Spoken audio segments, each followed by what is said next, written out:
This soaring tower in northwest Washington, but a few miles from the White House, rising 459 feet above the ground to become the highest structure above sea level in the nation's capital, proclaims the presence of NBC's newest color television and radio center, at whose dedication we invite you now to join with the President of the United States.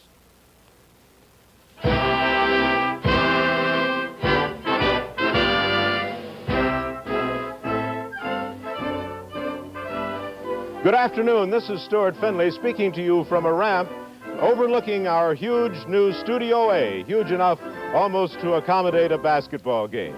Here gathered below are hundreds of honored guests, cabinet secretaries, members of the Supreme Court, members of Congress, to await the arrival at any moment of President Dwight D. Eisenhower, who will formally inaugurate this most modern communications facility in the nation. Let us move now to where the action will begin, outside the entrance of this new building, to Ray Scherer, NBC's White House correspondent, standing by to describe the arrival of the presidential party. The president's car has just turned in our Spruce Line Lane, coming in from Nebraska Avenue. Car with the flags, first car in the procession. Rounding the turn. Secret Service cars, newsmen behind him. Perfect day for this. Temperature about 80, bright sun. You see the presidential flag on one fender. President riding in the back with two men, Robert Montgomery and Jim Haggerty. The President is being greeted by Carlton Smith, General Manager of WRC, and by Robert Sarnoff, President of the National Broadcasting Company. Robert Montgomery, the President's TV advisor. Jim Haggerty being greeted by Mr. Sarnoff. They come inside. The President looks up. The President has expressed a desire to see the technical facilities inside. He will be taken below by Mr. Smith and Mr. Sarnoff, and then come up to Studio A for the dedicatory ceremonies. Meanwhile, a great number of dignitaries have arrived there. For that story, to David Brinkley. Good afternoon. We are all here, installed in our beautiful new building in Washington, equipped as it is with everything from the newest color television equipment down to and including the very latest in potted palms, not to mention our new white flagpole out front, flying a flag recently to come from the dome of the U.S. Capitol. While the President is looking over the electronic marvels in the technical center downstairs, escorted around by Mr. Sarnoff and Mr. Smith, our other guests are seated here in Studio A. In a short time, the President will appear here and will speak. Among the guests already in their places on the left is Associate Justice Tom Clark of the Supreme Court of the United States. Sitting beside him, Brigadier General David Sarnoff, Chairman of the Board of the Radio Corporation of America. In addition to being the Washington headquarters of the NBC network, these, of course, also are local television and radio stations here in Washington, and, if I may say so, have a long and honorable history of serving the public here. It's one of the oldest radio stations in the country. In 1923, it got off to a rather shaky start with an inaugural broadcast from a room rented upstairs over a bank. The microphones, we've been looking over some history of our broadcasting activities since it started. This is the front row of the guests seated in the studio facing the rostrum where the President, Mr. Sarnoff, and General Sarnoff in a few minutes will appear and will speak.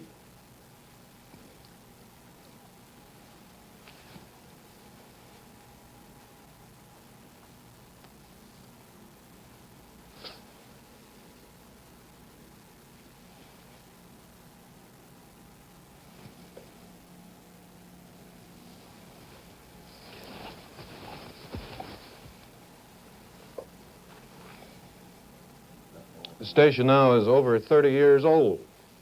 As we say, it got off to a shaky start. The microphones in the early days in this business looked like big black shoeboxes, and the announcer on the inaugural broadcast talked into the wrong side of it. Since then, with a good deal of work, we have managed to improve both the microphones and the announcers. Secretary of Agriculture Benson, one of the guests, seated here on the rostrum. John J. Burns, the president of RCA, beside him, Postmaster General Arthur Summerfield, seated there too. The chair, the empty chair, is left for the president and Mr. Smith and Mr. Sarnoff, who will be here shortly.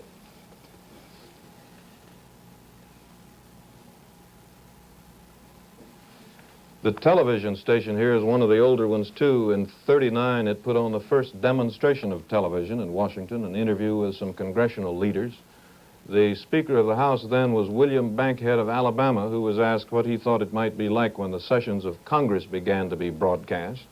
And he said, well, some of them might have to take their feet off the desks and straighten up a bit. But this has turned out to be academic because Congress never has allowed its sessions, its regular sessions, to be put on television. The technical center where the president and Mr. Smith and Mr. Sarnoff are exploring at the moment is one floor beneath here. That is the point from where the broadcasting in this studio and in the two others adjoining it are all controlled. The outside, there's our flagpole and the flag I mentioned, which we got from the U.S. Capitol after it had flown over the east front of the Capitol for a time. The president's punctuality today, as always, was remarkable. He was here within about 15 seconds of the time he said he would be. He usually is at his press conferences. He always arrives within a few seconds of when he says he will be there. When this WRC TV television station first began in Washington about 10 years ago, there were only 700 sets in town. And those of us who were on the air here at the time found the audience enthusiastic out of all proportion to its size. It seemed that every time we did a program unusually good or unusually bad, which is more likely, it seemed all 700 phoned right away and gave us their comments. That's the cornerstone of the building, laid about a year ago with Vice President Nixon there, putting on some cement, and it, as you can see, it has held in place extremely well for this year. This land here at one time was a part of the estate of William C. Whitney, the Secretary of the Navy under Grover Cleveland. General Ulysses S. Grant at one time, we are told, tried to buy the land for his own home, but he found the price to be excessive and said he would not buy it, he would not be robbed. The Secret Service men who accompany the president are waiting outside alongside of his car. Before he came here, as in fact before he goes anywhere, the Secret Service goes along ahead and surveys the place, as they call it, to see that it's safe and that the preparations for the president's reception are proper and that everything has been provided for. And if they find it to be not to their liking, the president just doesn't go. Some hotels in town he can go into and some hotels he can't, depending on the physical facilities for providing for his safety and otherwise.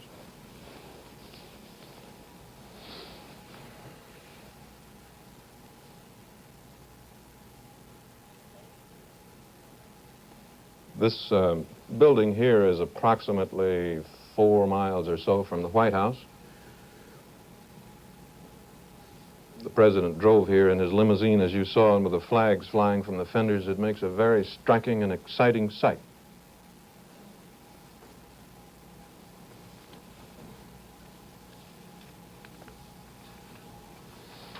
Some of the many firsts we have found in looking over the history of these stations, the first program schedule published by WRC promised to deliver to an eager public fashion talks, financial news, current events, concerts, bedtime stories for children, and instructions in Pung Chow.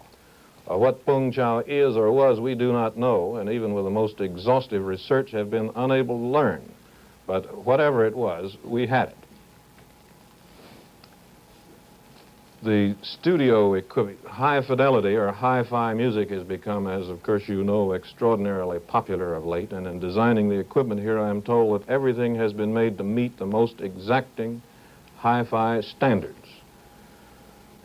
And if you know hi-fi addicts, these standards are pretty exacting.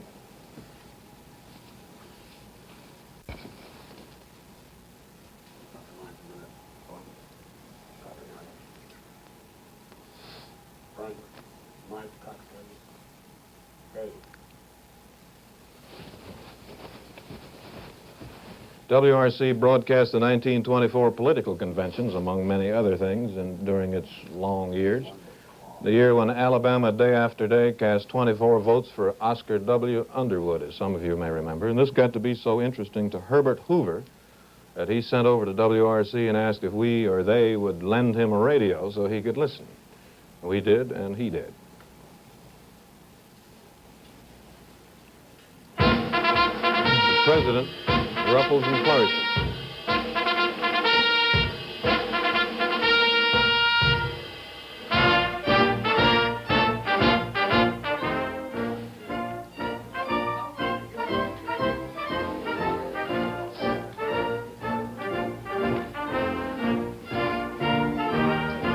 President, Mr. Sarnoff, president of NBC, and Mr. Smith, the vice president and general manager of the two stations here, have just come in from their exploration trip downstairs. Now down to the platform. Mr. President, distinguished guests, ladies and gentlemen, to each and every one of you, it gives me great pleasure to extend in behalf of WRC TV and WRC our warmest welcome.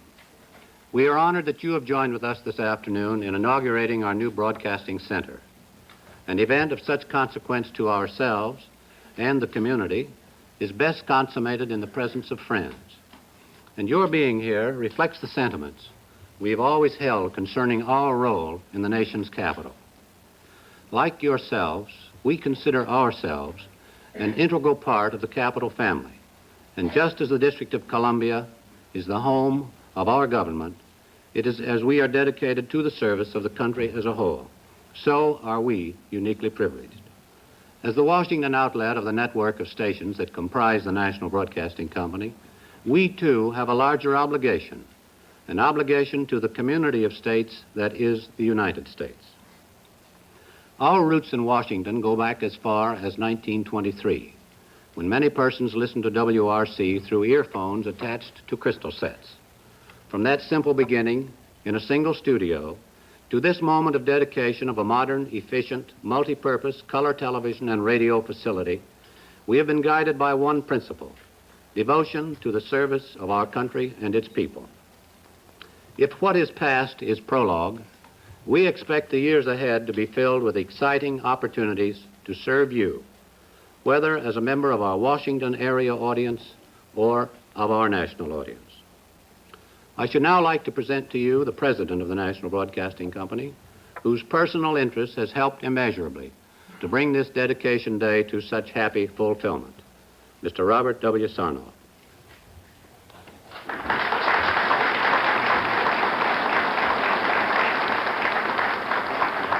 Mr. President, distinguished guests, ladies and gentlemen, during the past 10 years, the NBC cameras in Washington have focused upon many of the individuals in our audience.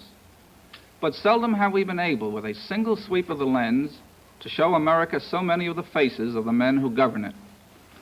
The presence here of so many ranking members of the government is a persuasive reminder of our role in interpreting the Washington scene to the 97% of Americans within reach of our sight or sound signals.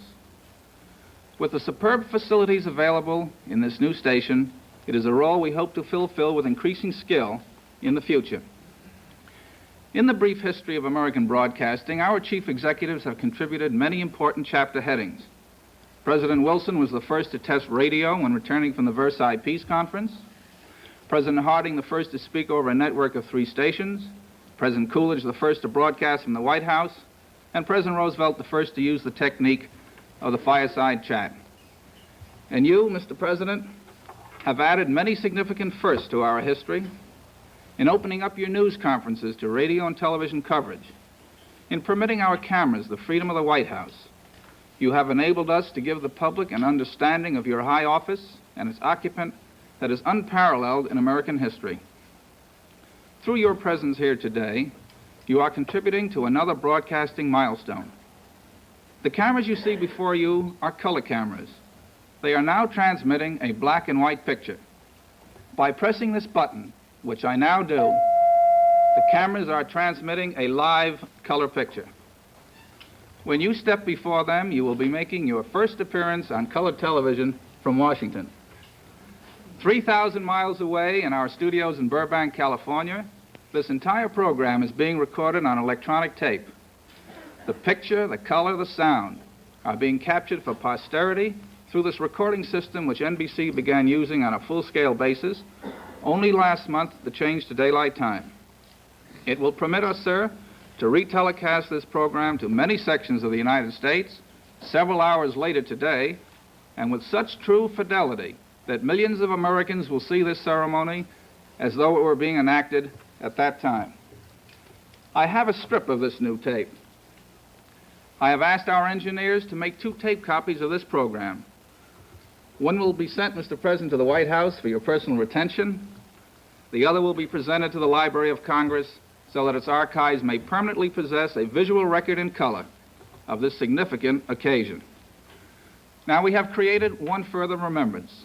At my far left, you see a replica of a plaque which has been placed in the wall of the main lobby of this station. This plaque commemorates your participation in the dedication. It is intended as an enduring reminder to all who enter this building of the honor paid us on this day, and beyond that, of our obligation to continue strengthening the broadcasting bonds between Washington and the nation. And now, ladies and gentlemen, the President of the United States.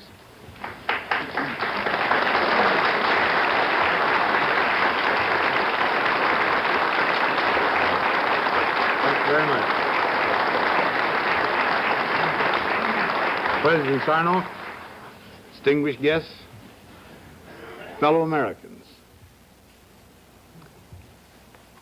I think all of us realize that in these fast-moving times, it is highly important that our nation's capital should be attached to every single citizen in this country by the very fastest, best kind of communications. Decisions of a nation and of a government that at one time could tolerate 3 or 4 weeks of study now demand almost instantaneous reaction. So it is, again, apparent that unless our citizenry can be informed of the things that happen in the world and are reflected through the eyes of legislative and executive leaders in such a way that they may understand exactly what these things mean, then the United States cannot react as it should. Now, today, as I came through this building, which will itself make these communications better, more rapid, more comprehensive, I was completely overwhelmed by the technical complexities and problems that the broadcasting industry has been solving. I do not know whether the rest of you in this audience have been able to make that same tour, but it is like nothing else so much, in my mind, as the radar room in a big battleship or some other complex thing that really is entirely beyond my comprehension, but is still capable of exciting my wonderment.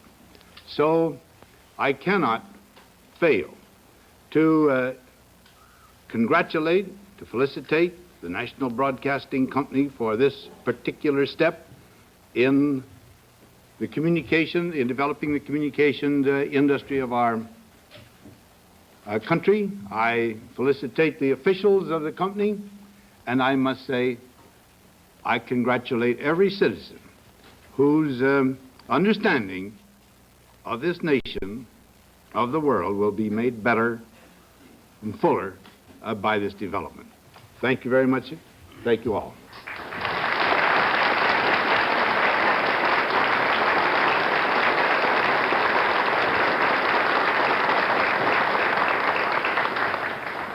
Thank you very much, Mr. President. It is fitting that we invite a response now from one who is responsible for the concept of network broadcasting. 35 years ago, he spoke at the dedication of WRC, and 4 years later created NBC, giving the nation its first broadcasting network. He has devoted his entire life to nurturing the growth of our industry, serving not only to bring television to fruition, but also to endow his country with a multitude of benefits born of the science of communications. Ladies and gentlemen, the chairman of the board of RCA, General David Sarnoff.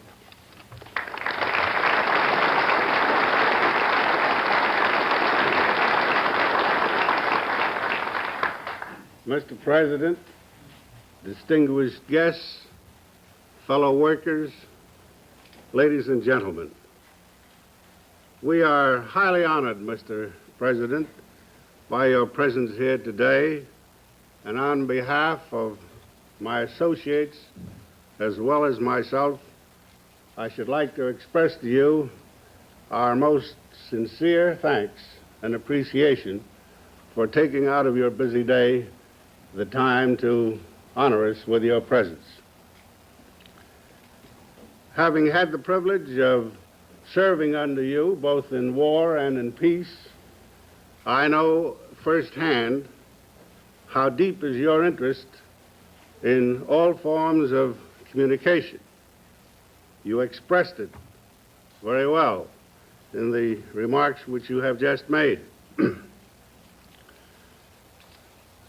Gratified as we are by your presence here today, we consider it a tribute not alone to our company and to our people, but to the entire art and industry of communications, whose development and whose progress has always, as I know, excited your interest. Perhaps there are some persons in the world who may not be very keen about being seen in their true and natural colors. Some of their pronouncements may on occasion bring a blush even to their own cheeks. And this camera, I assure you, sir, is relentless in its revelations. Happily, however, this is not so in America. Here we fear no revelations. We have nothing to hide. On the contrary, we want everyone in the world to see America in its true and natural colors. We want the people everywhere to see Americans at work and at play, to see our institutions in action, reflecting their ideals and the ideals of our nation, as well as our human imperfections. Here, we do not seek to be anything other than what we are. And what we are is not hidden by curtains, nor what we say screened by censorship. And so, Mr. President, once more I should like to express to you our very deep appreciation of your presence here, and to assure you that we shall continue to do our very best to make what contributions we may or can towards the objectives for which our nation and you and as its leader stand. Objectives that may be very simply stated: the preservation of our freedom and security, and the advancement of the cause of peace and prosperity for all people everywhere. Thank you.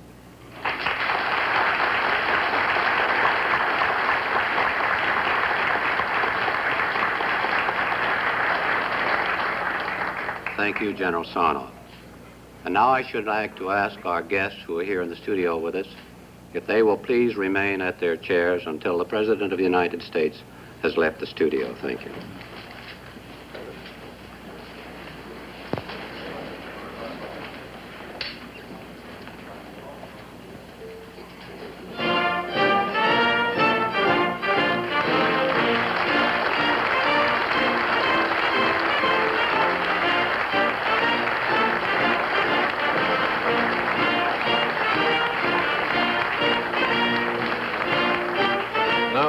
President, accompanied by Mr. Smith and Mr. Sarnoff, goes back out to the front of our new NBC building in Washington, where his car is waiting to take him back to the White House. He will pass on the way a plaque like this one, saying that on this date, May 22nd, 1958, this new building was dedicated by the President, Dwight D. Eisenhower, and there, as you see, is a bas-relief sculpted of him, and it will be placed in the lobby of our new building here.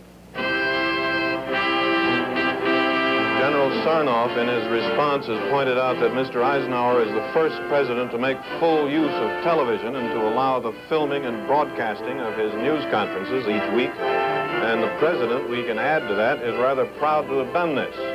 And in this respect, he also is proud of another thing, of being the first president to allow himself to be quoted on the air and in the press. In the past, it's always been required that the president's words be quoted indirectly. Mr. Eisenhower has changed that, has allowed his news conferences to be filmed by NBC and other news agencies, and allows his words to be quoted exactly as he says them.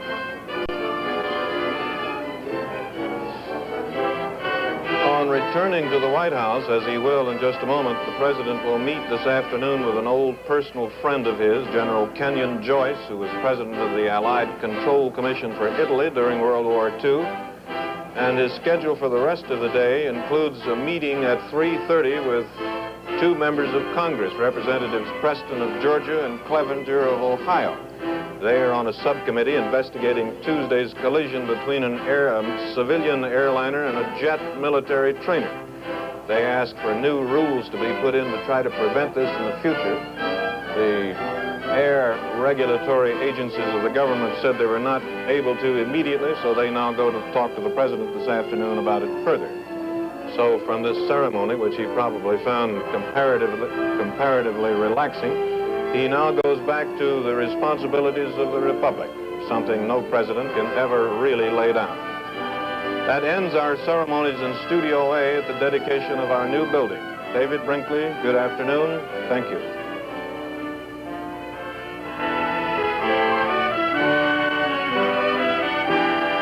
So to the official ceremonies marking the dedication by President Eisenhower of the nation's newest color television and radio center, the home of NBC's Washington stations, WRC TV and WRC AM and FM, draw to their conclusion. A truly significant day in the history of communications. From the tip of its new tower to the depths of its foundations, planted on one of the highest points in the nation's capital city, this new NBC structure, product of the latest advance in communication science, is equipped as few other stations are to bring you the significant events that transpire in the nation's capital, helping to record for you the unceasing march of the history that is made here. In time, presidents will take their oath of office before our color cameras. Foreign guests, kings, queens, heads of government will step before our microphones. And to the degree that the finest facilities can bring these and other events into your home in their full splendor, so is NBC in Washington now prepared to serve you wherever you may live. And so it is with pride that we close with our cameras trained on the bronze plaque bearing the image of President Eisenhower that will, embedded in the lobby wall of this structure, for all time mark this moment of dedication to the service of the nation and this event of profound significance in the progress of communication.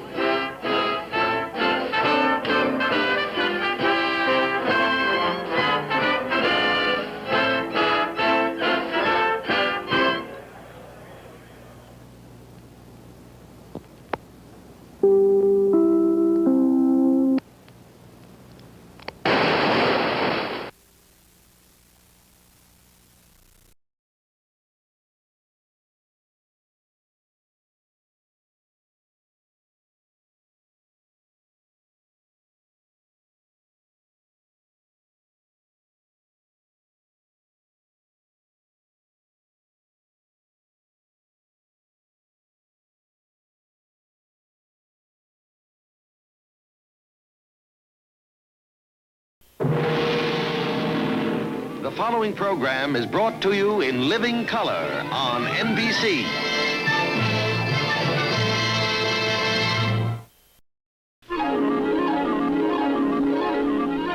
The following program is brought to you in living color on NBC.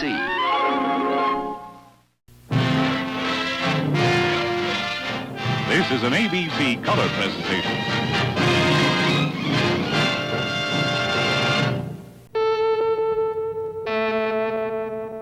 CBS presents this program in color.